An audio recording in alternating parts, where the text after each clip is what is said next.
अंग कसा आहे हे सुद्धा बघणं वगैरे. तर सामान्य माणूस काही काही लोक बघतात, काही बघत पण नाही, चालतं.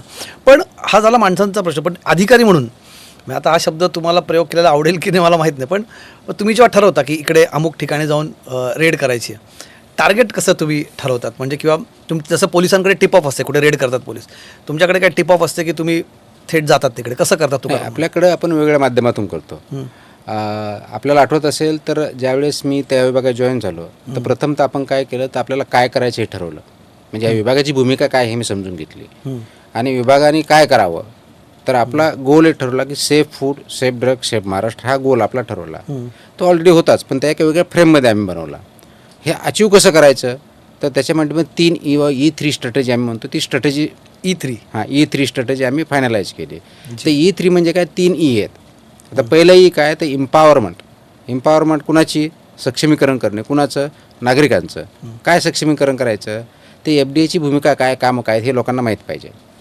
नंबर 1. नंबर 2, लोकांना FDAकडं कनेक्ट व्हायचं, कंप्लेन करायचं, त्यासाठी आपण त्यांना काहीतरी इम्पॉवर केलं पाहिजे. नंबर 2, ते करताना आपण जे करतोय ते लोकांपर्यंत पोहोचलं पण पाहिजे. म्हणजे ॲक्शन घेतल्यात किंवा काय केलेलं आहे ते त्यांच्यापर्यंत पोहोचले पाहिजे. तर हे पहिलं हे झालं. मग यासाठी आम्ही काय केलं तर लोकांना सांगितलं की FDAचा रोल हा आहे.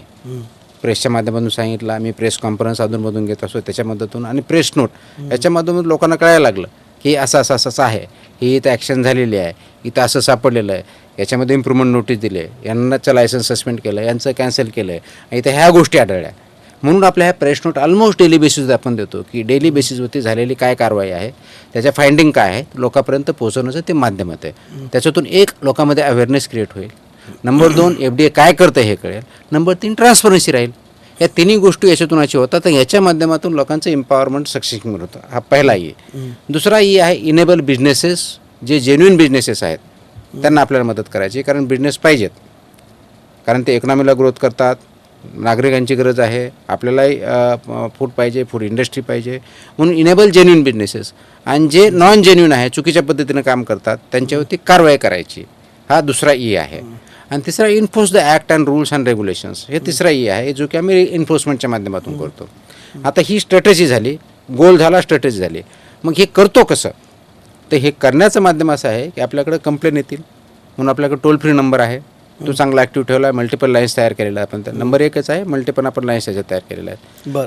नंबर 1. नंबर 2, स्टार्टिंगला आम्ही ईमेल ॲड्रेसेस दिले होते की काही असेल तर आपण ईमेल करा, त्या माध्यमातून आले आपल्याकडं.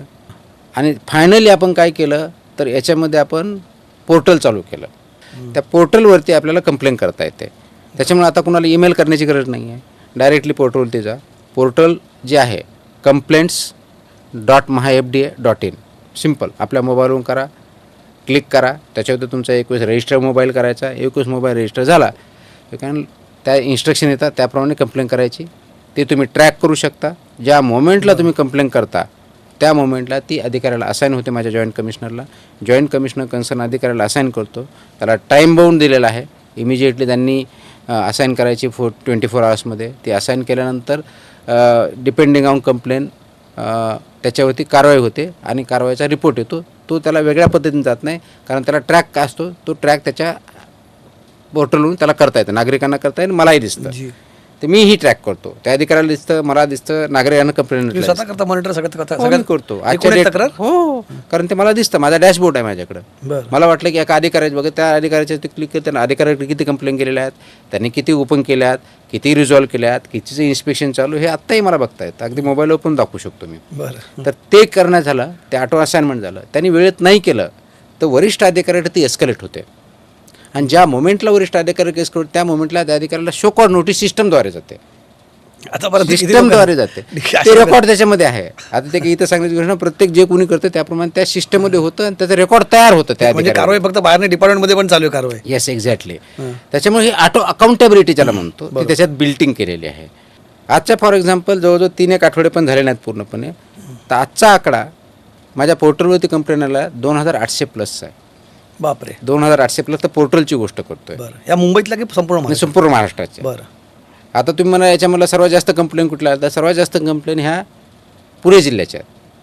बरं. सर्वात जास्त महाराष्ट्रामधल्या टॉप नंबरचा जिल्हा पुणे जिल्ह्याचा आहे. बरं. टॉप प्रकारची जर कंप्लेंट कोणती आहे तर अस्वच्छतेच्या बाबतीत सर्वात जास्त कंप्लेंट आलेल्या आहेत. बरं.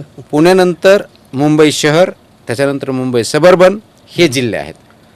आता हे जर ट्रेंड बघितला तर काय आहे, तर एक तर अवेअरनेस आहे, मोबाईल हे वापरण्याचं प्रमाण जास्त आहे, ही चांगली गोष्ट आहे. आणि मग त्या पद्धतीनं त्याप्रमाणे इन्स्पेक्शन होत आहे, त्याच्यावर त्या अपेक्षा त्या प्रकार होत, हा कंप्लेन येण्याचा एक प्रकार झाला. दुसरं, आपल्याकडं माहिती येते, आपल्याकडे इंटेलिजन्स ब्रांच आहे. अच्छा. तुम्ही आपण जसं म्हणलं की टीप येते, हो. आपल्या इंटेलिजन्स ब्रांच फील्डमध्ये सर्वे करत असतो, कुणाला माहीत नसते. बरं. त्या सर्वेच्या आधारे ते काही जसे इन्फॉर्मेशन, पोलीस गुप्त वेशात वगैरे जातात तसं? येस, आमचं तर युनिफॉर्म नाही आहे. हो. तर ते इंटेलिजन्स ब्रांचच्या मार्फत सुद्धा इन्फॉर्मेशन येतं. आजसुद्धा अशा प्रकारच्या दुपारीच कार्यालयात असताना नाशिकवरून बहुतेक माहिती भेटली की तिथं एक काहीतरी ट्रक टेम्पो काहीतरी आहे, त्याच्यामध्ये प्रोहिबिटेड म्हणजे गुटखाच्या बाबतीत चालली आहे. आणि जनरली इंटेलिजन्स ब्रांच आल्यानंतर दुसऱ्या ऑफिसरमार्फत कारवाई करतो. आता ते चालू होता, तर इमिजिएटली सांगितलं मी ते पकडा, ते पकडले गेले. बरं. म्हणजे हे लाईव्ह आहे की इंटेलिजन्स ब्रांचच्या मार्फत येतं, नागरिकांकडून काही माहिती येतात, आम्ही पेपर किंवा याचा अनालिसिस करतो, त्याच्यामधून करतो, सो मोठो काही घेतो, आमचा डिपार्टमेंटचा जो डेटा आहे तो पण अनालाइज करतो. सो मल्टिपल सोर्सेसच्या माध्यमातून करतो. पण तुम्ही म्हणतायत हे खरं तर मला या प्रकरणाकडे नंतर यायचं होतं, पण तुम्ही म्हणतात की आपल्याकडे सगळे सिस्टम आहे, इंटेलिजन्स आहे. एक तर पहिला पार्ट की मग तुम्ही म्हणतात की कारवाई होत होती किंवा त्याचं प्रमाण कमी असेल, ते प्रमाण कमी का होतं मग इतकं, जर हे इतकी सगळी मला सिस्टम वाटतं की मी अजून एक शब्द त्यात वापरतो की याच्यात विल नव्हतं का कोणाचं करण्याचं? नाही, विल होती, मग पण मला वाटतं एक मिशन मोडमध्ये जे मी माझं काम करण्याची पद्धत आहे, कदाचित त्याचा फरक असेल. हे मिशन मोड अप्रोचमध्ये आपण जातो, आणि मला वाटतं की प्रत्येक काम हे मिशन मोड अप्रोचमध्ये केलं पाहिजे. बऱ्याच वेळेस असं होतं की मी आलो त्यावेळी सांगितलं की नाही, आपण कारवाई तर करू शकू, पण रिपोर्टचं काय, लॅब रिपोर्ट पेंडिंग राहतील, मग पूर्ण कारवाई होणार नाही. म्हणजे लॅबचा काय प्रॉब्लेम, मग मी तो आयडेंटिफाय केला, काय प्रॉब्लेम आहे, आपल्याकडे कमी लॅब आहेत, माणसं तेवढं नाहीत, इक्विपमेंट नाही. म्हटलं ठीक आहे, किती लॅब आहेत? 3 आहेत. मुंबईत एक आहे, छत्रपती संभाजीनगरला एक आहे, नागपूरला एक आहे, म्हणजे दोन्ही प्रकार, त्याच्यामध्ये दोन्ही फूड आणि ड्रग दोन्ही प्रकारच्या लॅब आहेत. मॅनपॉवर एवढी आहे, इक्विपमेंट एवढे आहेत. म्हटलं ठीक आहे, किती सर्वसाधारणपणे टेस्ट होतात, तर एवढ्या होतात. मग मी त्याच्या खोलात गेलो, एप्रिल मेचा डेटा यावर्षीचा बघितला किंवा गेल्या वर्षभराचा मंथली किती टेस्ट होत असेल हे बघितलं, तर सर्वसाधारणपणे 2500, 2700, 2800च्या आसपास मंथली टेस्ट व्हायचा हा डेटा आहे. म्हटलं बरी, आता हे एवढं आहे, तर इक्विपमेंटचा काही प्रॉब्लेम आहे का? आपण किती वेळ काम करतो, तर ते 10 ते 6 जे ऑफिस टाईम आहे त्यामध्ये काम करत होते. म्हणजे लॅब आणि 10 ते 6 हे मला इक्वेशन कळलं नाही. म्हणजे लॅबोरेटरी ही 24/7 चालणारी गोष्ट आहे, म्हणजे 24 तास 7 दिवस हे कंटिन्यूस चालणारी गोष्ट आहे, कारण मशीन कंटिन्यूस चालू शकते. ते शिफ्टमध्ये माणसं काम करणं अपेक्षित आहे.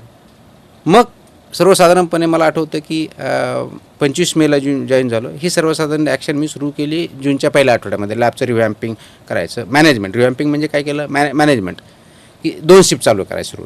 म्हणजे एका कर्मचाऱ्याला, अधिकाऱ्याला काम 8 तासच करायचं आहे, त्याला काही लोड देत नाही आपण, आणि आठवड्यातले 48 तासच करायचे, म्हणजे 6 दिवस. आपण ते 7 दिवसही करू शकतो आणि 3 शिफ्टही करू शकतो, कारण ती लॅब आहे. जशी गरज पडेल त्याप्रमाणे आपण पुढं करू. आपल्याला आश्चर्य वाटेल, जसं मी सांगितलं की 2500 ते 3000 हा मंथली जो ॲव्हरेज होता,